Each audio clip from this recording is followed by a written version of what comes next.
Então vamos lá? Bom, o Ray Dalio, acho que ele dispensa a apresentação, o gestor do Bridgewater, né, o criador do fundo, na verdade, lá atrás, um dos caras que teve a maior rentabilidade da história de toda a economia moderna, ele acabou de publicar um texto bem preocupante. O texto se chama É Oficial, a Ordem Mundial Acabou de Quebrar. E nesse texto ele tem uma conversa franca sobre a situação real que a gente está vivendo hoje. Eu vou colocar aqui para vocês o texto numa versão traduzida, um pouquinho mais tosca aí, para vocês conseguirem acompanhar, só naquele tradutor do Google mesmo. E a gente vai tentar entender aqui o que ele tá falando. Então, teve agora a Munich Security Conference, né? E ele falou que a ordem mundial pós-1945, ou seja, depois da Segunda Guerra Mundial, que é a ordem que a gente vive agora, ela foi tratada como coisa do passado. E aí ele publica o relatório de segurança de 2026, né? Intitulado Under Destruction. Basicamente, declara aí que a arquitetura que organizou o mundo por décadas, ela está ruindo. Ou seja, tudo que a gente entende como certo e natural, né? A ONU, etc. Eu cresci já nesse ambiente. Aparentemente, isso foi pelos ares. Antes de mais nada, quem é um Sardinha Raiz vai deixar o like na confiança. Se você não é um Sardinha Raiz ainda, segura sua mãozinha, considere deixar o seu like e se inscrever aqui no canal se o vídeo te agregar, te trouxer algum conhecimento que você ainda não tinha. O chanceler alemão, o Friedrich Merz, afirmou que a ordem mundial, como ela existiu por décadas aí, ela já não existe mais. Palavras, né, do próprio chanceler. E entramos aí agora em uma fase política de grandes potências. Ele deixou claro que a liberdade já não é mais garantida em lugar nenhum, né? E o Emmanuel Macron, o atual primeiro-ministro da França, disse que as antigas estruturas de segurança europeias já não dão conta mais do novo cenário e que a Europa deve se preparar para a guerra. Literalmente isso foi dito, né? Não é mais uma ilação, uma hipótese. O Marco Rubio, que é o secretário de Estado americano, afirmou que estamos de uma nova era geopolítica porque o velho mundo, ele acabou. O velho mundo ali, creio que não só se referindo à Europa, né? Mas às estruturas. E aí, segundo o Ray Dalio, ele tinha um livro, né? Princípios, né? Num mundo que está mudando de ordem mundial. Ele publicou alguns livros nesse sentido. Inclusive, no canal dele do YouTube tem alguns vídeos muito interessantes com resumos sobre isso. Ele tinha dito que existem algumas etapas e nós estamos, segundo ele, nesse novo artigo, na etapa de número 6, o grande ciclo da ordem e da desordem externa. Então, as relações agora, né, entre os países seguem a mesma lógica das relações internas, uma diferença agora muito mais fundamental. No plano internacional, né, o que vale é o poder bruto e não mais as leis formais. Então, não importa mais quem tá certo, quem tem razão ou não. A governança exige 4 pilares aqui: a leis e capacidade de criá-las, né? Segundo, a aplicação das leis. Terceiro, o julgamento. E quarto, as punições claras. E aí é óbvio, quando a gente está falando de uma sociedade, é muito mais fácil que você faça essas 4 etapas, né? Você cria leis, né? Porque eu tenho os deputados. Você tem a força policial para a aplicação dessas leis. Você tem um julgamento, né? Antes de punir essas pessoas. E depois que elas descumprem essas 3 fases ali, a gente passa para as punições muito mais claras com relação àquilo. Quando a gente está falando de países, os mecanismos são muito mais fracos, né? Quando um país descumpre as leis internacionais, você precisaria ter alguém capaz de fazer ele cumprir, ou alguém capaz de estipular uma punição para essa pessoa, né? No caso, para um país, é impossível. Um país não vai aceitar ser vassalo de outro país se ele tem bomba atômica. Ele não vai aceitar ser vassalo de outro país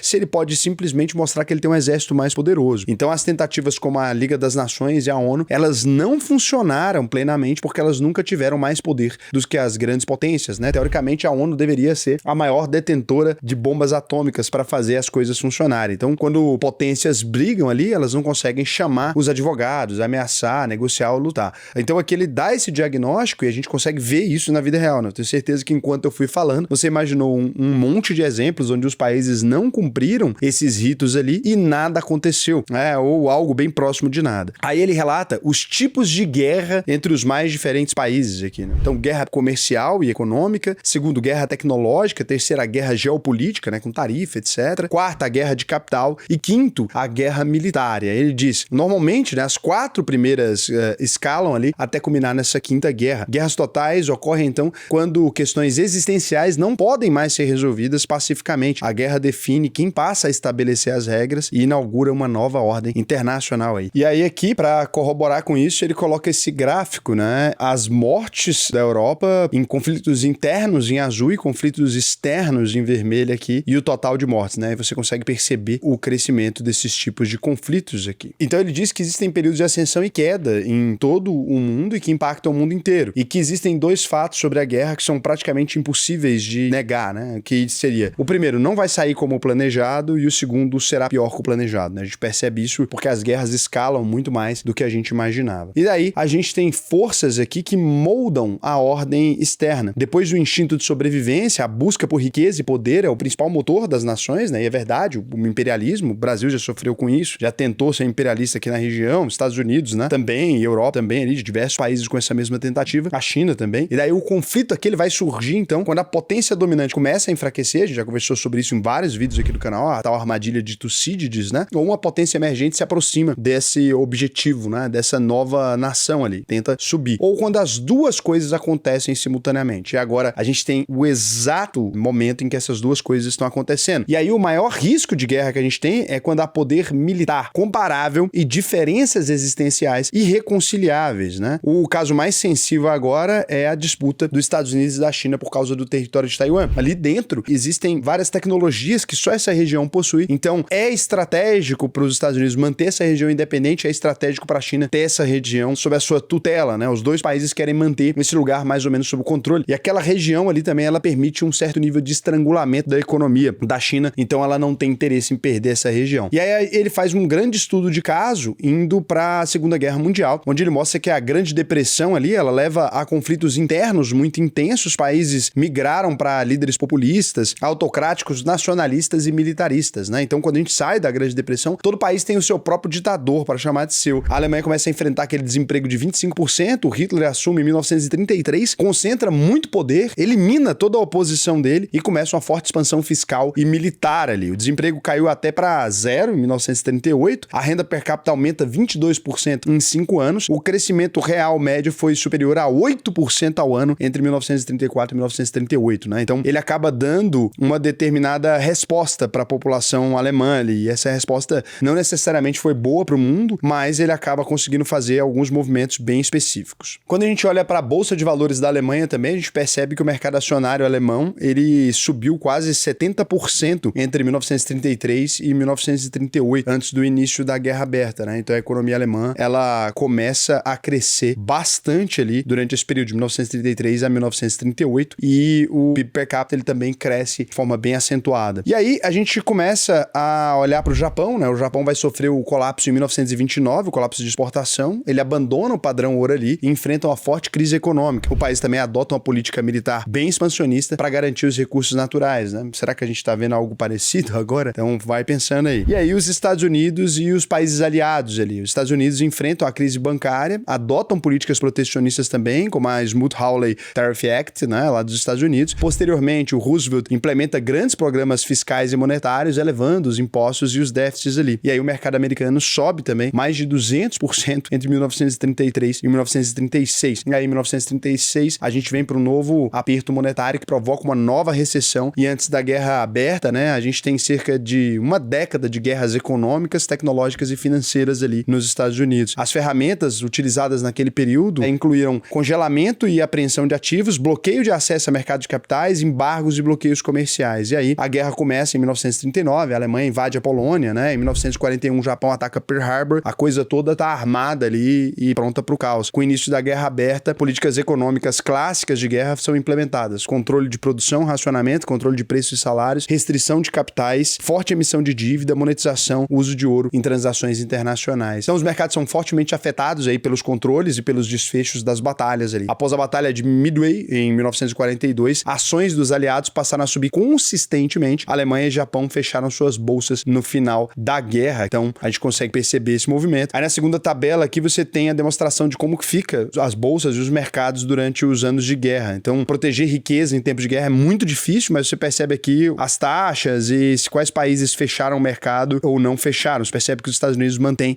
o mercado completamente aberto, né? E as dívidas e moedas, etc., tudo perde valor durante o período de guerra. A gente chega a ver a Alemanha com crianças empilhando moedas ali, é muito triste, né? Ouro e ativos reais tendem a preservar melhor o poder de compra do que o crédito. A gente já vê vários mercados apostando nessa hipótese, né? Que não é o Rei Dalio tá falando, é só você olhar para a realidade. A prata e o ouro alcançaram níveis bem interessantes. Aqui você tem o desempenho das bolsas, né? No período de guerra, você percebe que as bolsas que são reabertas depois de fechar e tal, e elas reabrem muito lá embaixo. A guerra é muito ruim para a economia. E aqui a gente poderia chegar a uma conclusão que o Ray Dalio tá falando, né, há muito tempo. A gente percebe a destruição do jeito que a gente vivia, do jeito que a gente levava a economia, do jeito que a gente levava as relações entre os países. Acho que isso está completamente visível para qualquer um queira ver. Não tem mais como a gente imaginar uma recuperação dessa ordem ONU, sei lá o quê. Virou conversa fiada, né? Essa coisa do multilateralismo, que todos os países vão se amar e que tudo vai ficar feliz. O que a gente percebe são países países mais fortes colocando essa força em jogo e os países mais estratégicos economicamente ganhando dinheiro, como é o caso do Brasil, por exemplo, países que têm commodities, etc., ganhando dinheiro, e todo mundo tentando um pouco descobrir como é que foge do caos de uma bomba que parece que vai explodir a qualquer momento. E pode não ser uma guerra de bomba atômica que vai destruir o planeta ali, né? Pode ser só um movimento mais acentuado do que a gente tem agora, porque não dá pra dizer mais que a gente está em época de paz, é só você olhar pro território do planeta, você vai perceber que se você pintar de vermelho os lugares que estão com algum tipo de conflito agora, a cada década parece que tá aumentando, e na verdade de 2 em 2 anos aumenta um novo ciclo. Então a gente tá vivendo um cenário de guerra. É estranho, né? Porque quando você estuda guerra na sua infância, você pensa que quando tá em guerra tudo para e que o mundo fica absolutamente à mercê de um monte de notícia de guerra, e você percebe que não é nada disso, né? As coisas continuam acontecendo, só com um nível de risco muito maior do que o nível que a gente conhecia anteriormente. Então, nesse cenário agora, proteger capital e investir bem o seu dinheiro se torna uma atividade muito, mas muito complicada mesmo. Se você quiser ajuda nesse cenário para diversificar bem o seu dinheiro e descobrir onde você pode colocar para ser mais protetivo, isso não inclui,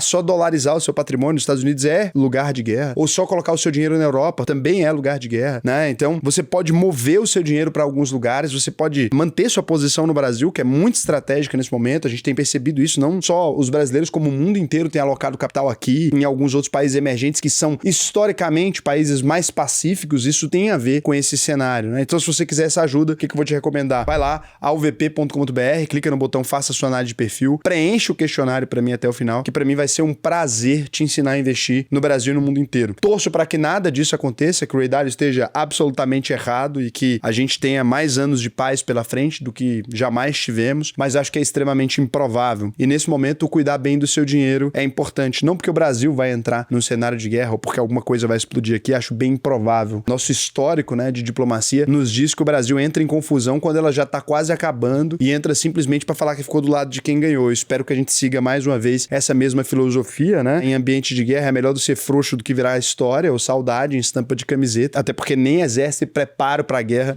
a gente tem nesse nível, né? O Brasil mal tem um exército suficiente para proteger o seu próprio território, que é muito grande, a gente tem muito mais a perder num cenário de guerra do que a ganhar, porque maior do que a gente tá é muito difícil de ficar. Nós somos um dos maiores países do mundo, né? Gigante pela própria natureza. Entra lá, vai ser um prazer para mim te ensinar a investir. Espero que vocês tenham conseguido entender o vídeo sem muito alarmismo, sem muita loucura. É só uma explicação mais simples de um tweet de um dos caras mais importantes do mercado nesse momento. Eu quis trazer para vocês. Fiz um resumo, quem quiser ler o artigo completo, eu vou deixar aqui embaixo, porque eu fui lendo aqui, não quis ficar entrando no detalhe do detalhe do detalhe, né? Então, fui muito mais assertivo do que ficar abrindo 1000 abas como ele abriu ali. Vou deixar os vídeos também do canal dele, para quem quiser assistir completo. A gente usa muito a filosofia do Ray Dalio lá dentro da UVP, principalmente sobre descorrelação, que é a matriz daquilo que a gente ensina. Beijo para vocês, até amanhã.